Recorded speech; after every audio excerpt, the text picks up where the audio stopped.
আজকে সেই সমস্ত স্টুডেন্ট যারা তোমরা 80% প্লাস কিংবা 90% প্লাস মার্কস পেতে চাইছো, সেই ধরনের স্টুডেন্টদের জন্য আমি বলবো, এখানে আমি তোমাদেরকে এই একটি ভিডিওতে কিন্তু দুটো প্রশ্নপত্র শেয়ার করছি। অর্থাৎ যে ধরনের প্রশ্নপত্র তোমাদের প্রত্যেকটা স্ট্রাকচারাল ভাবে যেভাবে তোমরা কিন্তু মাধ্যমিকে পাচ্ছ, 2 মার্কস, 3 মার্কস কিংবা 5 মার্কস তোমরা ভূগোলে যেভাবে পাও, কিংবা তোমাদের যে ম্যাপ পয়েন্টিং, আজকে ঠিক এই ধরনের একটা কোশ্চেন সেট আমি কিন্তু তোমাদেরকে দুটো কোশ্চেন সেট শেয়ার করছি। আমি শতভাগ নিশ্চিত এই দুটো কোশ্চেন সেট যদি তোমরা করে নাও, তাহলে এখান থেকে কিন্তু প্রত্যেকটি কোশ্চেন তোমাদের মাধ্যমিকে আসছে। আমি প্রত্যেক ইয়ারে কিন্তু এইভাবেই দুটো করে কোশ্চেন সেট শেয়ার করি। আমি বিগত বছরগুলোতে কিন্তু এইভাবেই দুটো করে কোশ্চেন সেট লাগিয়ে এসেছি। এই দুটো কোশ্চেন সেট তোমরা নিশ্চিন্তে অবশ্যই করে নাও। এই কয়েকটি কোশ্চেনকে আজ থেকে রেডি করে নাও, এবং যেটুকু সময় রয়েছে সেই সময়টাকে তোমরা কিন্তু কাজে লাগিয়ে যদি এই দুটো কোশ্চেন সেটের প্রত্যেকটি কোশ্চেন করে নিতে পারো, তাহলে কিন্তু তোমরা পরীক্ষা অবশ্যই বাজিমাত করবে। তো চলো মূল ভিডিওতে প্রথমে আমি তোমাদেরকে একটি একটি করে কোশ্চেন সেট শেয়ার করে দিচ্ছি। প্রথম যে প্রশ্নপত্রটি রয়েছে সেই কোশ্চেন সেটের তোমরা যে 5 মার্কসের কোশ্চেন পাও সেগুলো দেখে নাও।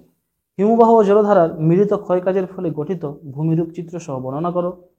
জোয়ার ভাটা সৃষ্টির কারণ ও ফলাফল উল্লেখ করো, এবং বায়ুর চাপের তারতম্যের কারণ উল্লেখ করো। এবং লাস্ট যে কোশ্চেনটি রয়েছে, বৃষ্টিপাতের শ্রেণীবিভাগ বিন্যাস করে যে কোনো 2 প্রকার বৃষ্টিপাতের চিত্র সহ বর্ণনা দাও। এরপরে আঞ্চলিক ভূগোল থেকে দেখে নাও, কফি চাষের ভৌগোলিক পরিবেশ উল্লেখ করো। এবং নেক্সট কোশ্চেনটি দেখে নাও, পূর্ব ও মধ্য ভারতে লৌহ ইস্পাত শিল্পের কেন্দ্রীয় ভবনের কারণ কি? উত্তর ভারত ও দক্ষিণ ভারতের নদ নদীর বৈশিষ্ট্যগত পার্থক্য উল্লেখ করো। এবং লাস্ট যে কোশ্চেনটি তোমরা পাবে, ভারতে অসম জনবন্টনের কারণ ও কুফল আলোচনা করো। তো বন্ধুরা, এই ছিল মোটামুটি তোমাদের প্রথম যে প্রশ্নপত্রটি, সেই প্রথম প্রশ্নপত্রটি আমি তোমাদের সামনে হুবহু তুলে দিলাম। এই কয়েকটি কোশ্চেন করলে আশা রাখছি তোমরা কিন্তু কমন পেয়ে যাবে। তবুও আরেকটি কোশ্চেন সেট আমি তোমাদেরকে দিয়ে রেখেছি এই জন্যই, যাতে মোটামুটি সমস্ত কোশ্চেন তোমরা কমন পেয়ে যাও। এরপরে 3 মার্কসের জন্য যে কোশ্চেনগুলো রেডি করবে আজ থেকে দেখে নাও। উপগ্রহ চিত্রের ব্যবহার ও গুরুত্ব উল্লেখ করো। এর অথবাতে যে কোশ্চেনটা পাইতে পারবে, উপগ্রহ চিত্র তোলার বিভিন্ন পর্যায়গুলো উল্লেখ করো। দ্বিতীয় দাগের যে কোশ্চেনটি দেখে নাও, বর্জ্য ব্যবস্থাপনায় শিক্ষার্থীর কি ভূমিকা রয়েছে তা উল্লেখ করো। অথবাতে যে কোশ্চেনটি আসবে, বর্জ্য ব্যবস্থাপনার বিভিন্ন পদ্ধতি উল্লেখ করো। পরে কোশ্চেনটি দেখে নাও, মৌসুমী বায়ুর সাথে জেট বায়ুর যে সম্পর্ক তা উল্লেখ করো। অথবাতে যে কোশ্চেনটি আসবে, স্থলবায়ু ও সমুদ্র বায়ুর মধ্যে পার্থক্য উল্লেখ করো। এবং শেষ দাগে যে কোশ্চেনটি তোমরা পাচ্ছ, সুন্দরবন অঞ্চলের জলবায়ুর পরিবর্তনের 3টি প্রভাব উল্লেখ করো।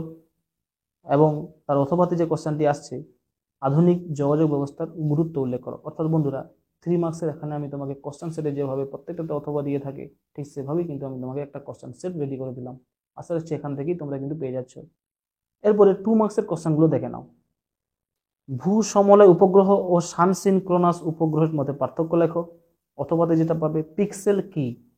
দ্বিতীয় দাগে যে কোশ্চেনটি তোমরা পাবে, তরল বর্জ্য কাকে বলে? অথবাতে 4R কি?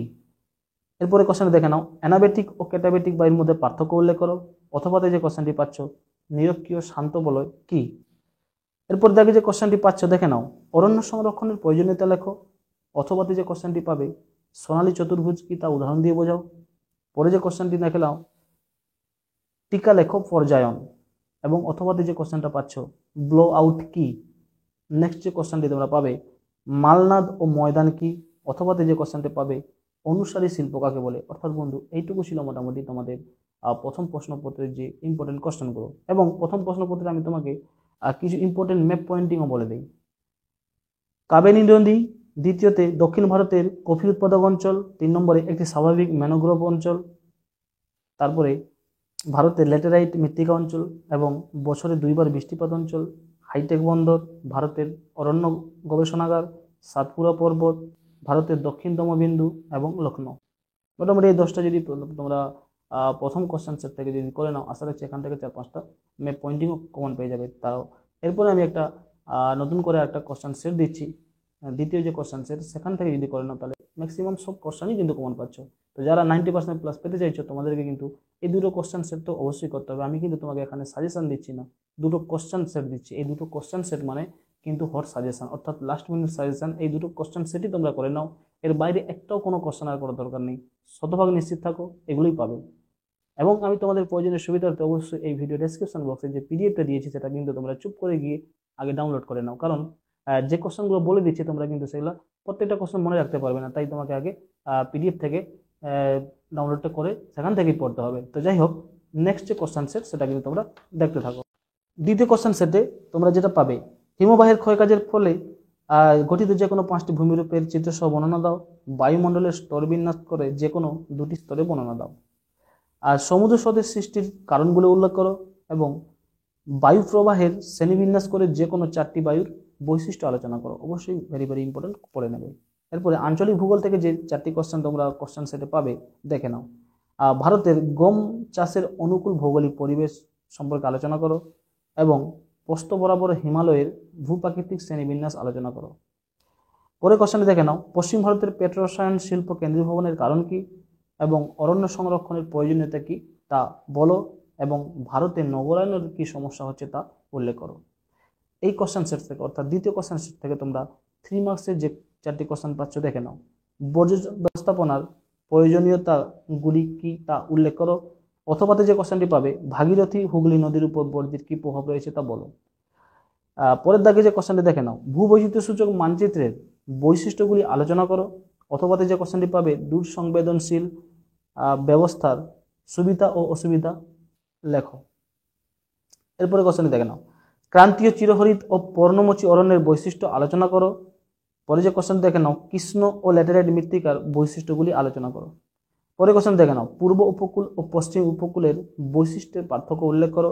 অথবাতে যে কোশ্চেনটি পাবে, মরু অঞ্চল প্রসারের কারণ ও প্রতিরোধের উপায়গুলি উল্লেখ করো। এবং 2 মার্কসে যে কোশ্চেনগুলো পাচ্ছ তোমরা, ছোট 2 মার্কসের কোশ্চেন করতে হবে, সেই 14 12 মার্কসে তোমরা কীগুলো পাবে দেখে নাও। অনুদৈর্ঘ্য বালিয়াড়ি ও তির্যক বালিয়াড়ির মধ্যে পার্থক্য উল্লেখ করো। অথবাতে যেটা পাবে, বাকশুন্ডি কি তা উদাহরণ সহযোগে বোঝাও। এরপরে যে কোশ্চেনটি সেটা দেখে নাও, বারখান কি উদাহরণ দাও। এবং তার অথবাতে তোমরা যে কোশ্চেনটি পাচ্ছ সেটা দেখে নাও, ধারণযোগ্য উন্নয়ন কি। এরপরে কোশ্চেনটি দেখে নাও, এফসিসি কি। অথবাতে যে কোশ্চেনটি পাবে, সেন্সর কাকে বলে। পরে কোশ্চেনটি দেখে নাও, ই ওয়েস্ট কি। অথবাতে যে কোশ্চেনটি পাচ্ছ, ল্যান্ডফিল ভরাটকরণের বৈশিষ্ট্য আলোচনা করো। এরপরে যে কোশ্চেনটি তোমরা পাবে দেখে নাও, গর্জনশীল চল্লিশা সম্পর্কে টিকা লেখো। অথবাতে যে কোশ্চেনটি পাবে, খাদার ও ভাঙারের মধ্যে 2টি পার্থক্য লেখো। পরে যে কোশ্চেনটি সেটা দেখে নাও, খারিফ শস্য ও রবি শস্যের মধ্যে পার্থক্য উল্লেখ করো। এবং অথবাতে যে কোশ্চেনটি আসছে, মৌসুমি বিস্ফোরণ কি। এবং এই দ্বিতীয় কোশ্চেন সেট থেকে তোমরা যে ম্যাপ পয়েন্টিংগুলো পেতে পারবে সেগুলো দেখে নাও। বিন্ধ্য পর্বত, আরাবলী পর্বত, শিবালিক পর্বত এবং মহানদী কৃষ্ণ নদী, গোদাবরী নদী ও চিল্কা হ্রদ। পূর্ব ভারতের পেট্রোরসায়ন শিল্পকেন্দ্র, দক্ষিণ ভারতের কফি উৎপাদক অঞ্চল, সর্বাধিক বৃষ্টিপাতযুক্ত অঞ্চল, ভারতের ল্যাটেরাইট মৃত্তিকাযুক্ত অঞ্চল, ভারতের রেল ইঞ্জিন কেন্দ্র, ভারতের রুড়ো অঞ্চল, দক্ষিণ ভারতের একটি স্বাভাবিক অঞ্চল,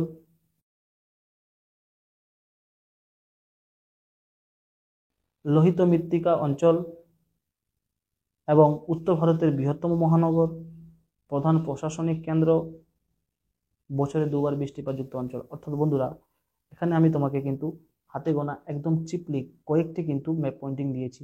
অর্থাৎ তোমাদের 10টি আসবে, মোটামুটি এখানে 14-15টি মোট দিলাম। আশা রাখছি এখান থেকে কিন্তু তোমরা হুবহু ম্যাক্সিমাম ম্যাপ পয়েন্টিংও কমন পেয়ে যাবে। অর্থাৎ আমি তোমাদের সুবিধার্থে কিন্তু এখানে 2টো যে কোশ্চেন সেট দিলাম, 2টো কোশ্চেন সেটেরই কিন্তু আমি তোমাকে একদম পিডিএফ আকারে দিয়ে দিয়েছি। আশা রাখছি এই 2টো কোশ্চেন সেটকে একদম নিশ্চিন্তে তোমরা কিন্তু পড়ে যাও। আমার উপর ভরসা রাখো। প্রত্যেক বছর আমি কিন্তু এইভাবে 2টো করে কোশ্চেন সেট শেয়ার করি। অবশ্যই ম্যাক্সিমাম ক্ষেত্রে দেখা যায় প্রত্যেকটি কোশ্চেনই প্রায় এসে যায়, এর বাইরে কিন্তু কোশ্চেন আসে না, যদিও 2-1টা আসে যেগুলা মোটামুটি তোমরা জানো। অর্থাৎ বন্ধুরা, আজকে এইটুকু। অন্যদিন অন্য কোনো একটি ভিডিও নিয়ে আবার আসবো। আমাদের চ্যানেল এসআর কোচিং সেন্টারকে তোমরা কিন্তু সাবস্ক্রাইব করতে ভুলবে না, বন্ধুদের মাঝে শেয়ার করে অল নোটিফিকেশন অন করে রাখো। আসছি অন্যদিন অন্য কোনো একটি ভিডিও নিয়ে। সুস্থ থেকো, ভালো থেকো, ধন্যবাদ।